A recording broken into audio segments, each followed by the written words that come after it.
Hey, it's Shawn. Welcome to the Meaningful Revolution podcast, where we hope to inspire you to your purposeful journeys and pursuits by interviewing people that are very passionate about their life, the things that they do. And so today's guest is just that. He's an expert in sales that has had over 3 decades in sales and marketing as a job and wrote the book Bar Tips, Everything I Needed to Know in Sales I Learned Behind the Bar.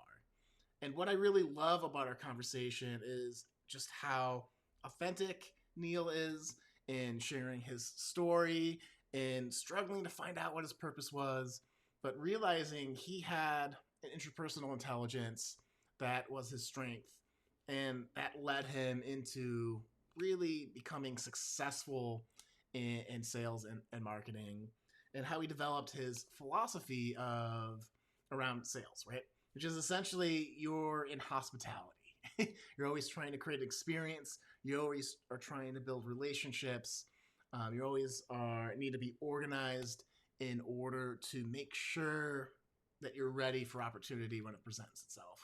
Also, on top of that, he has a program called Positive Activity, which is developing the mindset to be consistent, to show up, being your best in a problem-solving, growth-focused mindset, which I'm, as a coach, love mindset. So it was fantastic that we were able to talk about that a bit. But at the end of the day, I think you're going to love this conversation as much as I did with Neal Rogers. Without further ado, let's get into the episode.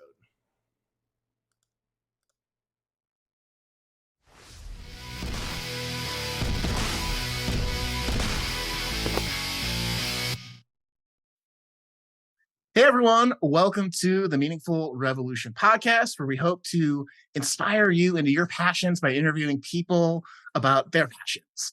Our guest today has over 3 decades in career, or a 3-decade career in sales and marketing, working in numerous different industries.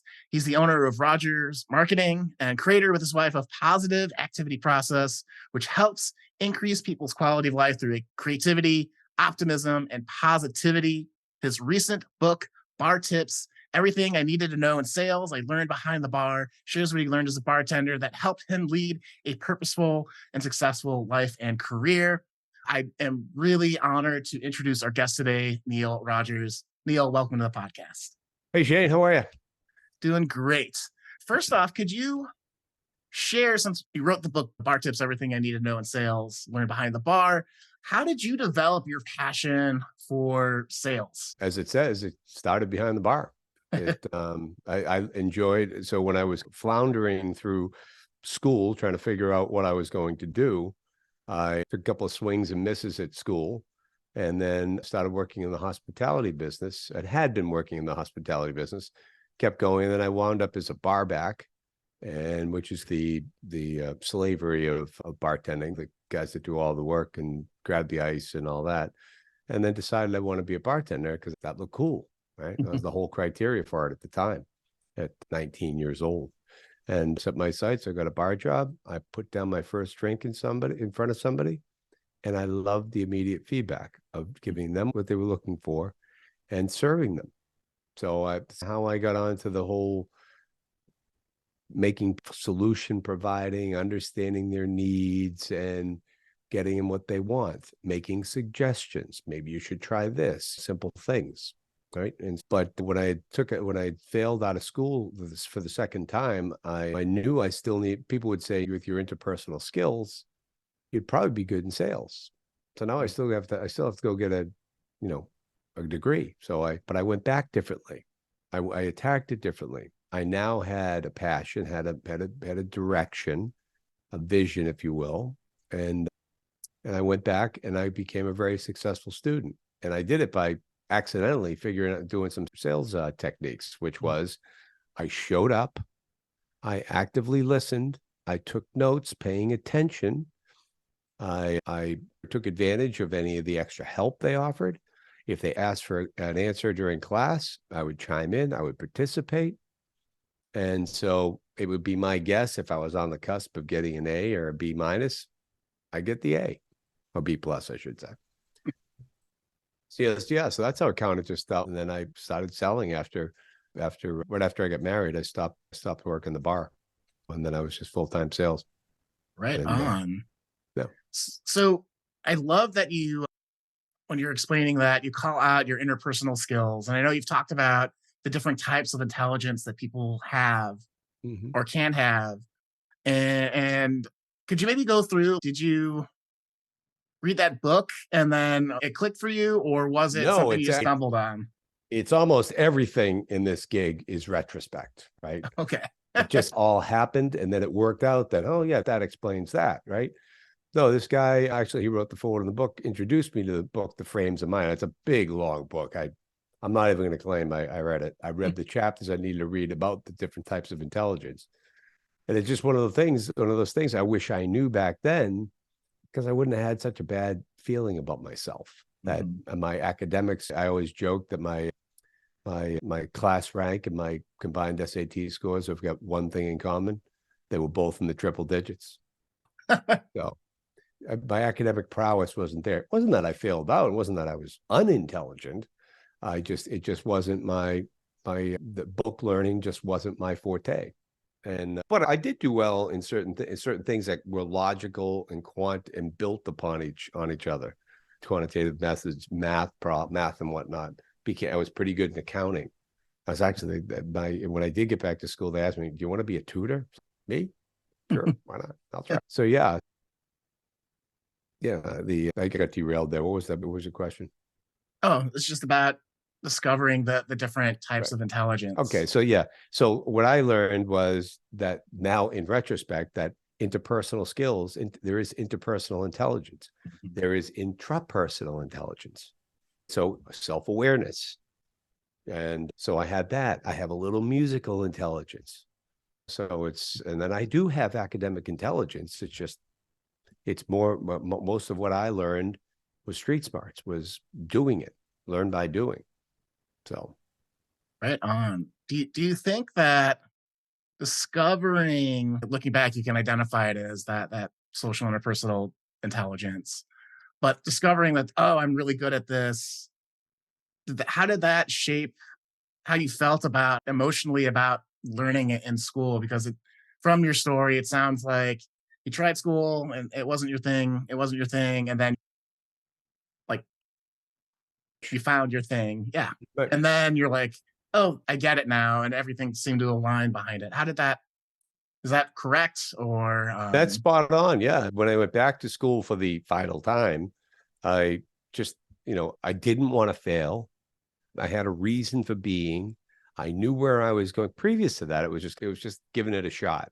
All right, I guess this is so when I graduated high school, I was 17 years old, and I was the seventh of eight of an Irish Catholic family. So nobody's paying attention, right? yeah. So it's not like it's not like it is today, where we've got our kids' lives planned from DNA right up until I don't even know whenever we let them go. I think we're always way more involved than my parents were. Mhm. No axe to ground with my parents. I love my parents, but yeah. So that's how it evolved. So I guess throughout that whole experience, how did you mentioned that one of the programs you run is the positive activity? Did I get that right? How does that come into play with your story coming up? Were you always positive and optimistic and creative, or was there a time where you struggled with that, Well, it's a figured time that when I out? struggled with just about everything about going, but that get in line, right? We're all Yeah. had, but until I got to the schooling that I finally figured out what the algorithm is, in today's parlance. Hmm. Yeah, you should show up. Whoa, who'd have thunk that?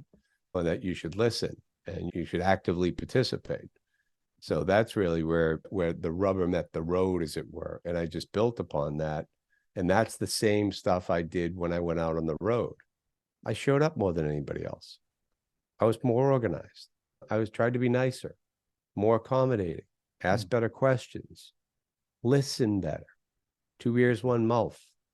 Listen, use them in that proportion. That's how we were Hmm. built. So yeah, so I did that in all the businesses that I've been successful in. I've had a swing and a miss. But when I look back on that, it's because I got away from these principles that you see in the book. Mm. Right.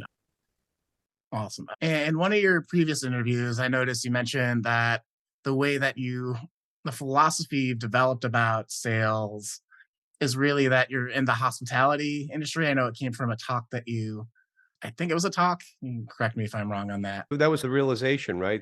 Yeah. There was a gentleman who gave the keynote speech at a chamber event when my daughter was being honored, and he was the guy who brought Five Guys Burgers here to New Hampshire.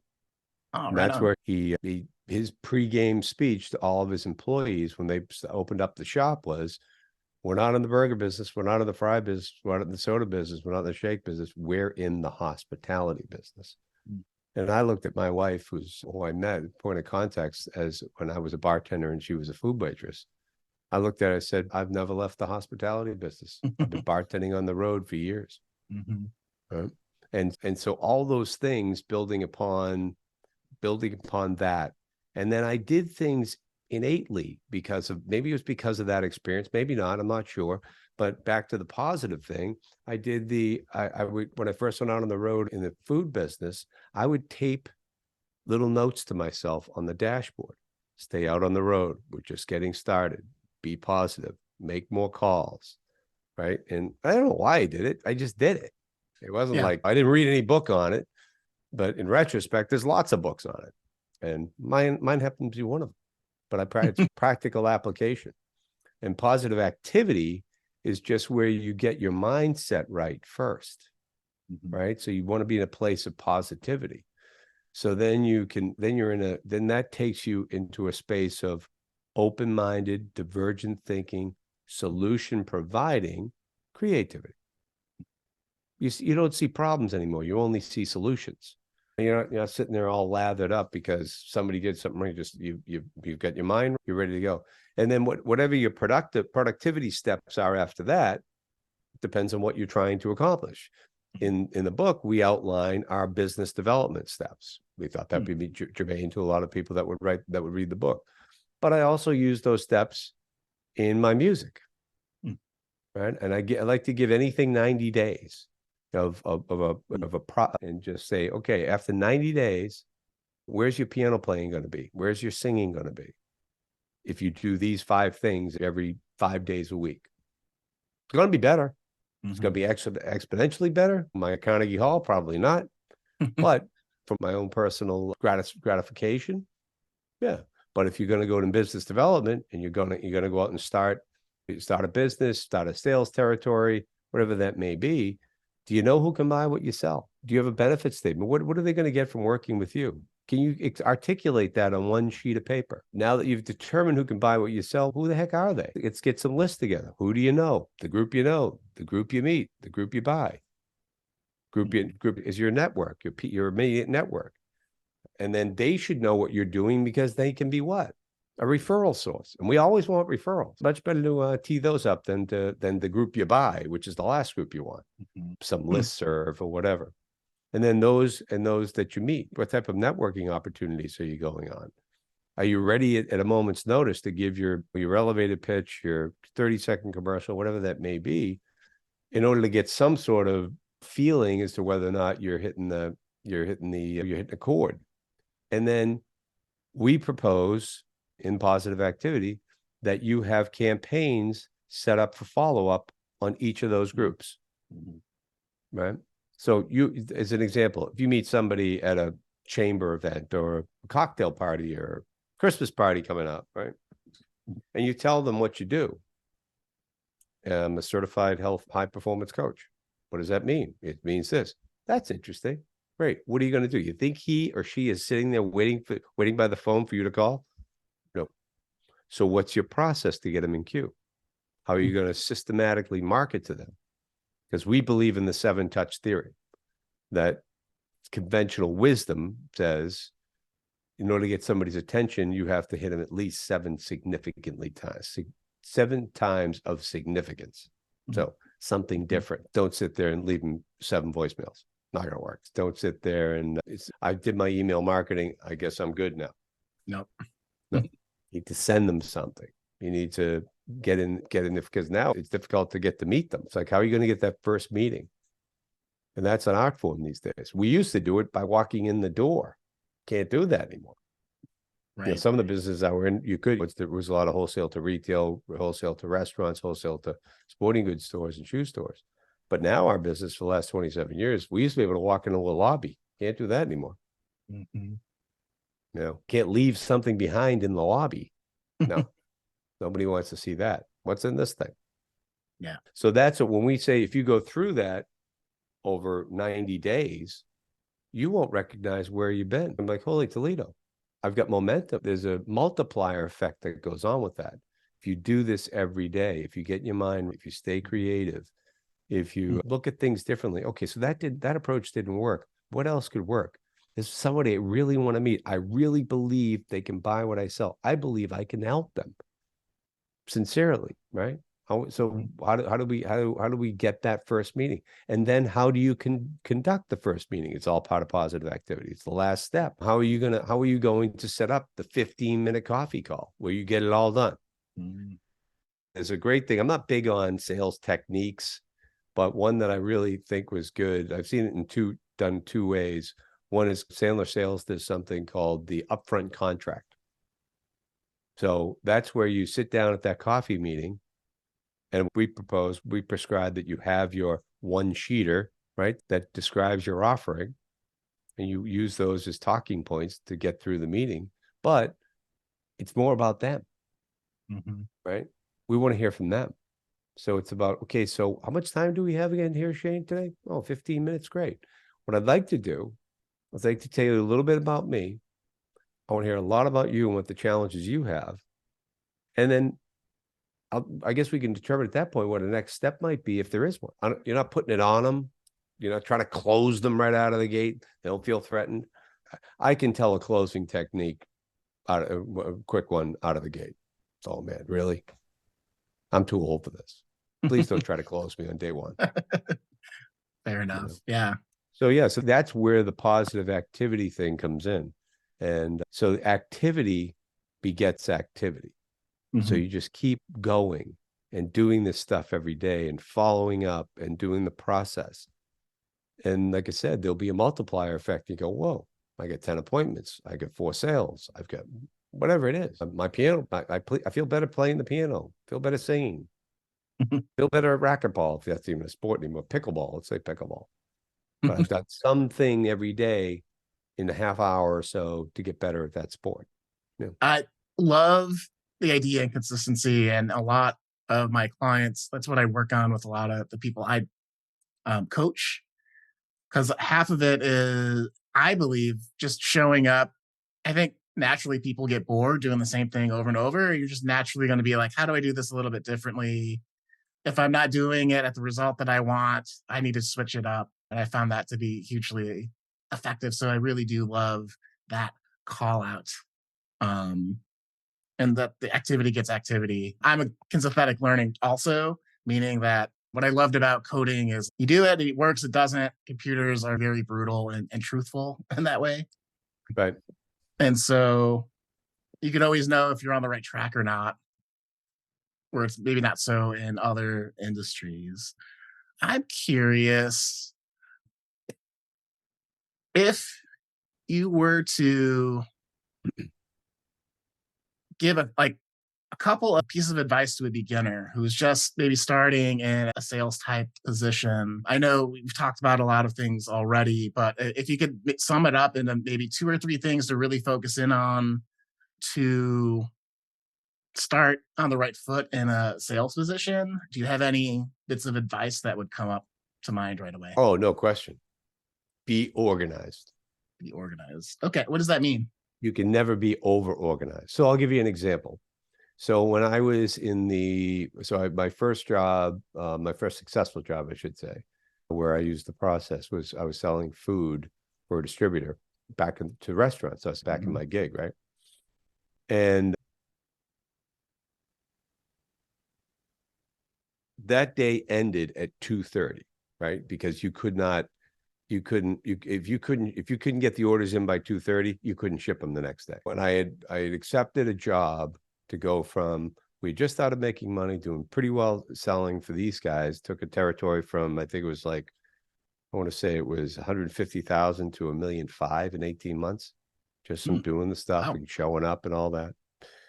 But I was asked right after we got married by a friend of mine if I'd like to go work with them as a manufacturer's rep in the sporting goods business. And I knew they were very successful.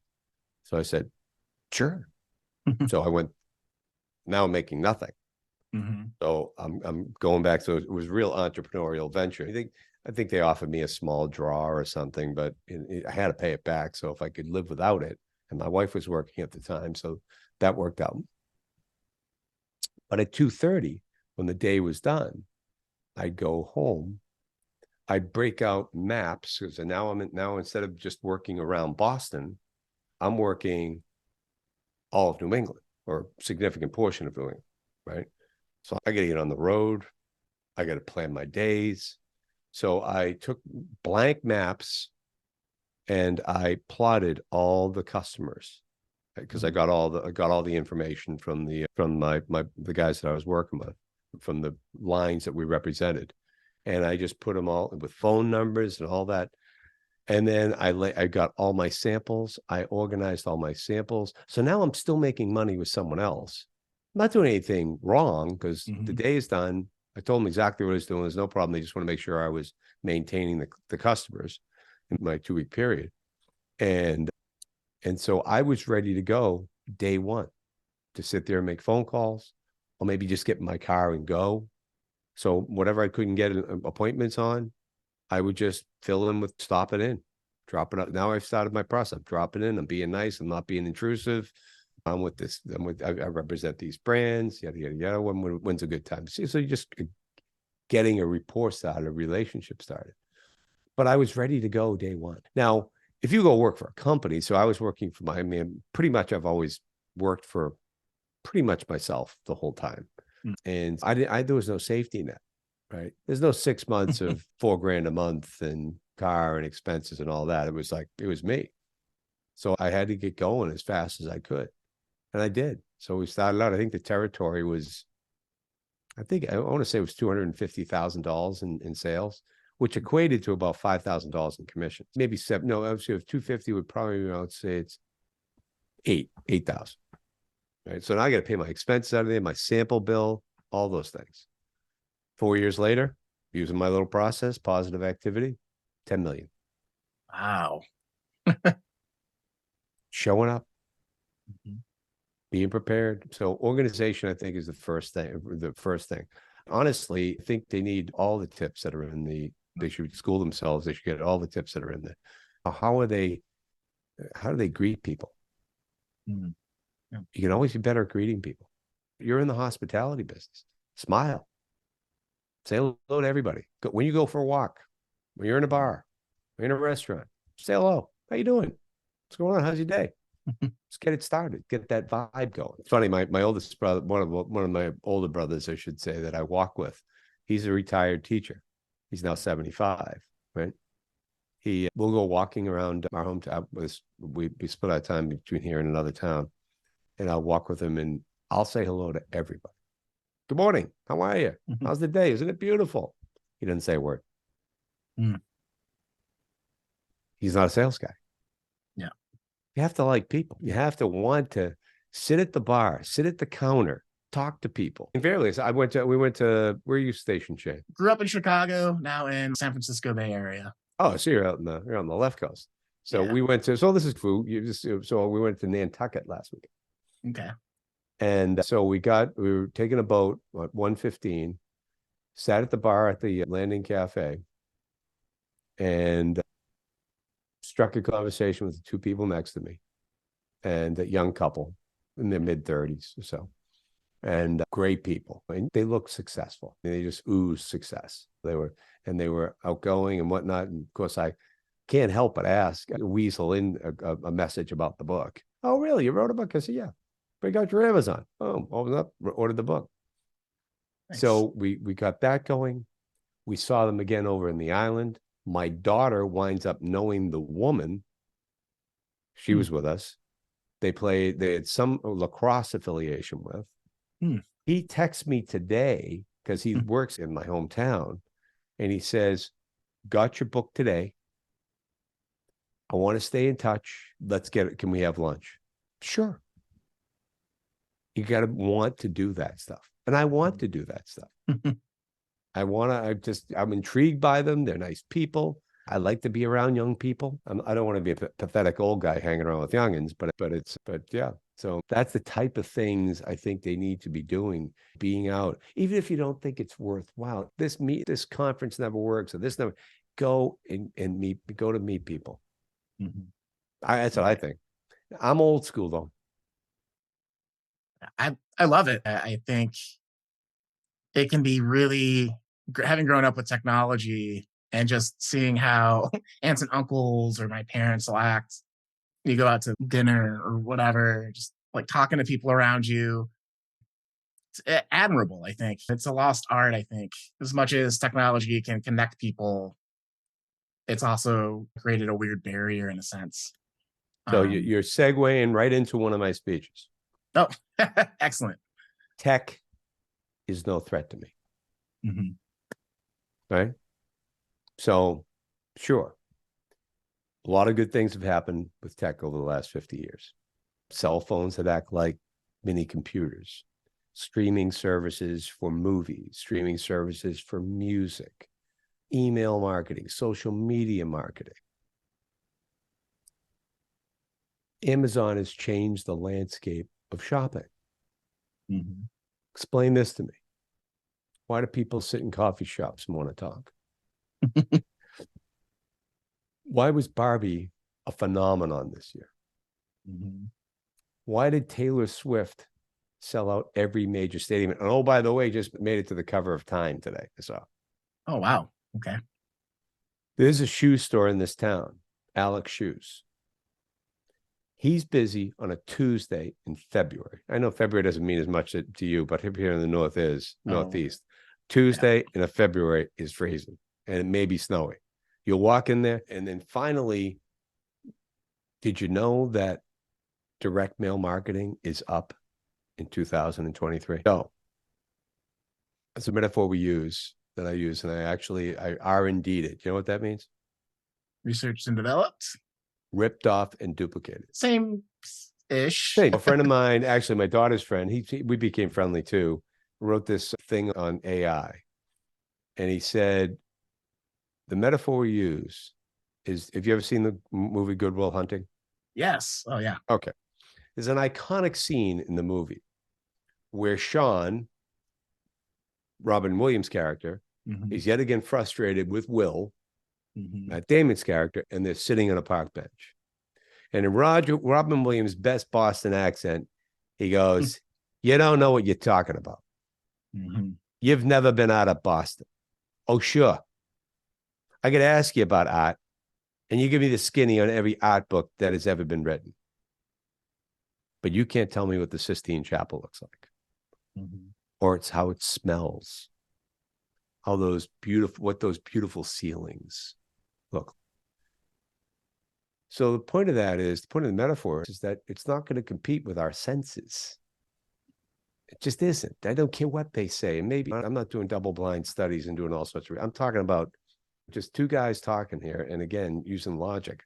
That sure, it's going to enhance our lives. There's going to be things that we'll use, but it's no threat to me in terms of doing a complex presentation. It may aid in that.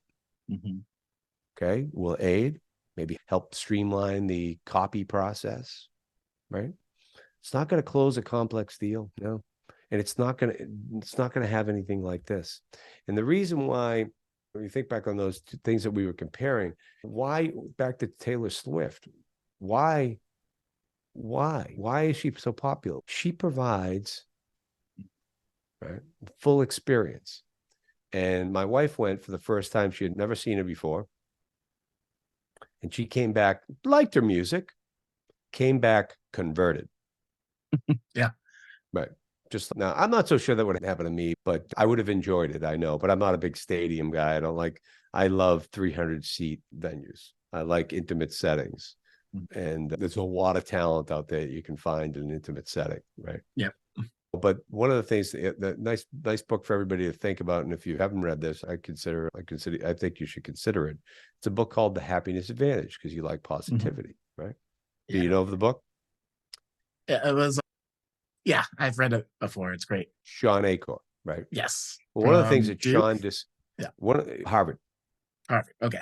And so one of the things that he discovered in all this and all of his research is that the depth and the breadth of our social interactions determine our overall happiness and our longevity. Now, take that for what you will, but it sounds pretty good to me.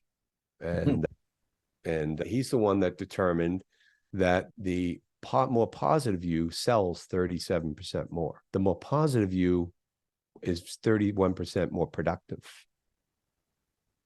And if you think about it, if you're in misery, if you're walking around and you're not in that place of creativity because you haven't got your mind right, you're negative and all that, oh, poor me, and nobody ever calls me back, and I can't get a deal done, all this, give me the good leads, give me the Glengarry leads, right? Seen that movie? No, I have not. Put that on your list to see. Okay. Glengarry Glen Ross. One of the greatest sales movies you'll ever see. Okay. And it's got an iconic scene in there by Alec Baldwin. He's the sales manager type from downtown. He's coming in to straighten out the real estate office. Okay. But yeah, and I recommend all of your listeners at least watch the Shawn Achor TED Talk on the Happiness Advantage. It's 12 minutes. He doesn't get it all in, but it's pretty compelling, and it's a great audible book to listen to again over and over. Excellent. Oh, I love that. And I also believe, talking about technology very broadly, like it's all in service to people, I think. Like people use it, people build with it, people maintain it. I differentiated myself in my career in tech and being the person that like, what are we like trying to make sure that things were understandable to humans behind the scenes so you can maintain it better, which seems common sense, but sometimes you get some really insane things. So yeah, I love that point, and it's reminded me too of another guest I had, Dr. Ahuvia, who did a book on the things that we love, and just how with Taylor Swift and that experience that you're talking about, how why sales isn't really, or why humanity isn't super threatened by technology is because we do everything, I think, or he postulates, for love. It's a proxy for love. You go to the Taylor Swift with your daughter and have that experience together, and that's like a core memory that you have for the rest of your life. So it's really just, yeah, it's that's what came to So, mind for me with so that. last night we went to, I don't know if you know this artist, his name is Brett Eldridge. I don't know. He's a country guy. Very good, very talented. Not the twangy, I got my beer in my truck, my girl type country. I, on a different level or sphere or whatever. I don't want to diss the country people, but he did his holiday show last night and we went. And my daughter bought it for me. Actually, my daughter and wife bought it for, I think it was for my birthday. And we went down. It was in a new place in Boston called the MGM Fenway. It's right by Fenway Park, as you might well imagine. And it was a beautiful facility. It was 3 jackets, $15 to hang them. They're getting you every which way you can. I think the tickets were $250 a piece. Ooh. But it was an experience. The 3 of us went. It was a Tuesday night, not usually going out on a Tuesday night, but it was a good experience. But here's what I would suggest. I've done it. I won't do it again.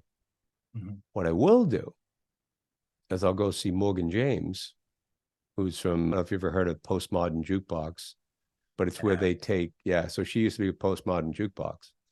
And she's doing her Christmas concert right down the street from our place in Plymouth, Massachusetts, with a 300-person venue, converted church for $50. I think it's less. It was 40. And my buddy actually bought the tickets. So it's, but that to me, that to me will be even as a similar experience floor, $200 left. Yeah. By the way, if you want to get a beer, it's $7 as opposed to $12.50. That's, yeah, it's an important. Oh, that's so cool. So Yeah, yeah, my wife and I just last week went to the small theater and saw an acoustic act from one of our favorite rock artists, this guy by the name of Ty Segall. And that 70s classical feel, like garage rock, kind of weird too. But yeah, it was probably less than 100 people that were in the theater. We got to sit like in the second row, and it's just like that feeling of, and I love music too. I know you mentioned you play a little bit, but yeah, just being that close. And yeah, they have the theater decked out for Christmas. So there's all sorts of, you go yeah. in, it's just tinsel for 10 feet or whatever. And yeah, it's just So just perfect. always working the experience. So we're doing, instead of going to the show Saturday night, buddy of mine did get the tickets. I said, I can't. I go to the 3 o'clock show for the Mhm. holiday pops. Mm. Then what we do, so what we used to do is we used to all go out to dinner afterwards. So you jam in 12 people or 15 people trying to get a table somewhere. And I said, you know what? Why don't we do this? Why don't we do it at our place? I'll have somebody come and serve us. Hmm. We'll order the food. Yeah, so it's not highfalutin. It's really just we pay somebody to service and clean up afterwards, right? And Yeah. we order pans of food. It's not like she's not cooked. She just heats it up, puts Yeah. it out for us when we get back. But what it did do is it enhanced the experience. So Mhm. now we get to stand around, walk around, talk to other people. You're not stuck at one side of the table. So there's where the hospitality comes in again, and just always. A buddy of mine's bringing his girlfriend that I've met once, and I said, so I hear she likes old fashions. I said, I got some Maker's Mark. He goes, she's a George Dickel guy. I said, all right, I'll find some George Dickel. So I bought her a bottle of George Dickel. She's taking it with her though, because I don't drink like part of my. Fair enough. That's awesome. I guess to bring it full circle, then, so I haven't read your book yet. I definitely want to having read a little bit about, or having talked with you today, and then doing some research behind the thing. But how much did you learn about creating an experience as a bartender? Because I imagine like that now you see like on Netflix they have that bartending competition thing. It's like the British Bake Off where it's super flashy or whatever. But that seems a little bit too showy to me. The times where I've really gone to a bar and enjoyed talking to the bartender, they do a really good job with the product, but it's also you're learning about their family and stuff. And it's just they're telling stories about San Francisco or Chicago or wherever. Did you have that type of experience focus back then? Another way to rephrase the question is, how much is hospitality about creating that experience? Because that's not something I've studied extensively or have a lot of experience with. It's more about it. Just a lot of it is innate. If you can learn to do it, you have to want to do it. You have to like to do it. Mhm. And that is so one of the first place I worked at, they had a dartboard. Slow day. Hey, you want to play a game of dart? So we get two people there. It's a slow afternoon. Play. And then if I, by the way, if it starts getting busy, hey, listen, could you take over for me? Bill wants to play. Want to keep going? Yeah, you guys, now they know each other. Now I'm paying it forward, right? Just a simple thing like that, creating a little bit of an experience, introducing somebody. This guy, Mm. matter of fact, I was going to an radio interview, and I stopped into a restaurant bar where a buddy of mine worked with us 40 years ago. Not in this one, but he's still doing it. He's 74. Still moving pretty good too. Oh, good. His name is Angus Mackay. How about that for a name? Nice. So he goes, so I sit down and I said, I'm going to an interview up the street. And he introduces me to this guy who wrote a book called Shotgunned. It was a cop around Boston. Mm. And he talked about how he tracked down a hijacked truck, and they come out guns blazing. And so he got shot. So that's where I'm at in the book right now. But it's just like he created a little bit of experience. So we chatted for a little bit, and then I had to scoot. I had to go do my interview. But it was interesting. Hmm. So, Right but on. you have to want it. You really have to want it. It's not an introvert's game. Yeah, You're sales support in that regard. right on. Okay. With that said, Neal, it's been such a pleasure to talk with you. I know that you gave me a bunch of things that I'll put in the show notes on where the people can follow up with you. But where would be the best place to buy your book, or to follow up with you if they wanted to learn more about Well, I'd like to your program? point people to the positiveactivity.net site because we've got information about the book on there, and then the direct link to the Amazon or Barnes and Noble spot that you can buy, because their search engines can get a little funky. Okay, right on. We'll have that definitely in the show notes. Yeah, with that, like I said, I have a whole bunch of notes from this, and I'm sure going back through this, I'm going to learn a whole bunch more. I can't wait to get that book to really get into the process that you talk about. And so, with that, was there anything else you want to say before we wrap up? I know it's been a lot of fun. A Awesome. lot of fun. You're Thank you. converted. You're a software engineer that converted to hospitality, brother. Welcome aboard. Thank you. Welcome aboard. All right. With that, we'll see you guys in the next episode of the Meaningful Revolution podcast. See you, team.